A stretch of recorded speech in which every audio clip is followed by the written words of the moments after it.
17 سالہ جنرل محمد بن قاسم کی داستان۔ یہ کہانی سرندیپ کے ان مظلوم مسلمانوں کی ہے جن کی پکار پر حجاج بن یوسف نے لبیک کہہ کر محمد بن قاسم کو سندھ بھیجا تھا۔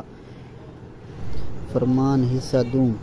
اگرچہ میں اور دمشق کے رہنے والے مجاہدوں سے دور ہوں، مگر ہماری دعائیں ان کے ساتھ ہوں گی۔ آج سے حکم دے دیا گیا ہے کہ ہر مسجد میں مسلمانوں کی عافیت اور مجاہدوں کی فتح یابی کے لیے دعائیں مانگی جائیں، اور تمام مسلمانوں سے السلام علیکم۔ ولید بن عبد المالک۔ اس فرمان کو سن کر تمام مسلمان بے حد خوش ہوئے اور انہوں نے جوش و مسرت سے مسرور ہو کر نعرے لگائے، ولید زندہ باد، خلیفۃ المسلمین زندہ باد، امیر المومنین کی عمر دراز ہو۔ ان نعروں سے نہ صرف مسجد بلکہ تمام فضا گونج اٹھی۔ جب نعروں کی گونج کم ہوئی تو حجاج نے کہا، چونکہ اس وقت تمام اہل الرائے موجود ہیں، اس لیے میں چاہتا ہوں کہ اس مجمع میں اس افسر کا انتخاب کر لیا جائے جس کی سرکردگی میں یہ مہم روانہ کی جائے گی۔ ہر طرف سے آوازیں آئیں، آپ ہم سے بہتر جانتے اور آپ ہی اس کا انتخاب کریں۔ حجاج، مجھے خوف ہے کہ جس کا نام میں پیش کروں گا تم شاید اسے منظور نہ کرو گے۔ پھر سب نے کہا، ہمیں کبھی اعتراض نہ کریں گے۔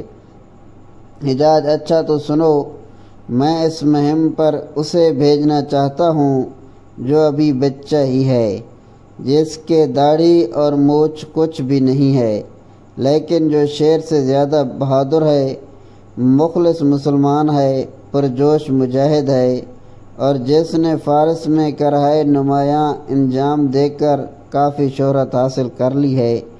غالباً تم سمجھ گئے ہو، اگر ابھی نہیں سمجھ تو اب سمجھ لو، وہ میرا چچا زاد بھائی ہے جس کا نام محمد بن قاسم ثقفی ہے۔ حجاج، مجھے اس نام لینے میں اس وقت سے پس و پیش تھا کہ تم یہ نہ کہو کہ اپنے قرابت داری کو چچا زاد بھائی کو بڑے بڑے لوگوں پر فضیلت دے دی۔ میں پھر ایک مرتبہ کہتا ہوں کہ اگر یہ انتخاب نامناسب ہو تو کسی اور کو منتخب کر لو۔ پھر سب نے کہا، نہیں، یہ انتخاب موزوں اور مناسب ہے، ہم سب محمد بن قاسم کے شجاعانہ کارناموں سے خوب واقف ہیں۔ حجاج، سوائے اتفاق سے اس وقت میرا برادر محمد بن قاسم یہاں آیا ہوا ہے، اور اس نے ہی مجھ سے یہ خواہش کی ہے کہ اسے مہم پر جانے کی اجازت دی جاوے، مگر وہ افسر بن کر نہیں بلکہ خادم بن کر جانا چاہتا ہے، اور محض حصول ثواب کی غرض سے۔ ایک شخص نے کہا، وہ بے نفس نوجوان خادم بنا کر نہیں، اسے مخدوم بنا کر ہی بھیجنا چاہیے۔ جب حجاج نے ایک طرف اشارہ کرتے ہوئے کہا، میرے عزیز برادر، آؤ اور تمام مسلمانوں کا شکریہ ادا کرو، ایک نوجوان اٹھا اور حجاج کے پاس ممبر پر آ کھڑا ہوا۔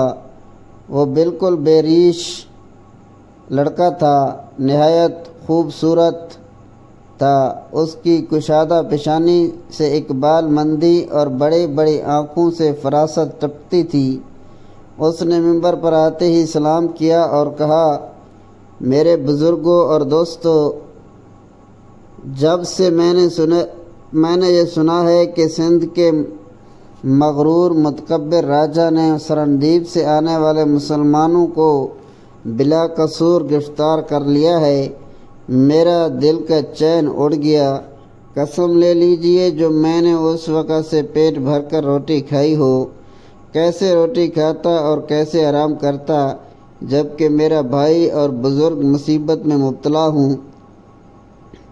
میں نے اپنے بھائی سے عرض کیا ہے کہ مجھے عوام الناس کے زمرے میں سندھ جانے کی اجازت دیں تاکہ میں شیطان سیرت ہندو راجہ سے جنگ کر کے انتقام کی آگ کو ٹھنڈا کر سکوں، مگر مجھ ناقابل کا انتخاب افسر ہی کے لیے کر لیا گیا ہے۔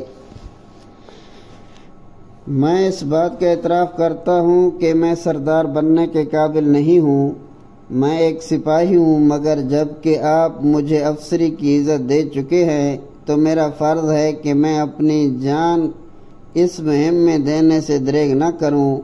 میری استدعا ہے کہ آپ سب اصحاب دعا کریں کہ اللہ تعالیٰ مجھ جیسے کمزور اور ناتجربہ کار انسان کو اپنی قدرت کاملہ سے فتح یاب فرمائے۔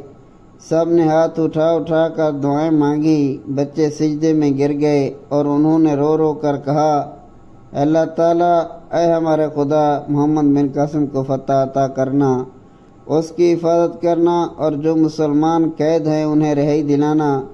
اب حجاج نے کہا، میں اس قاصد کی واپسی کا انتظار کر رہا ہوں جو راجہ دہر کے پاس بھیجا گیا ہے۔ اگر اس نے مسلمانوں کو رہا کر دیا تو نہایت ہی مناسب ہے، ورنہ انکار کی صورت میں فوراً مہم روانہ کر دی جائے گی۔ آپ تمام اصحاب سے استدعا کی جاتی ہے کہ ہر شخص ہر نماز کے بعد مسلمانوں کی رہائی اور فتح یابی کی دعا کرے۔ چونکہ اب کسی کو اور کچھ کہنا نہ تھا، اس لیے حجاج اور محمد بن قاسم دونوں ممبر سے نیچے اتر آئے۔ مسلمانوں نے اللہ اکبر کا نعرہ لگایا اور اٹھ اٹھ کر وہاں سے چلنے لگے۔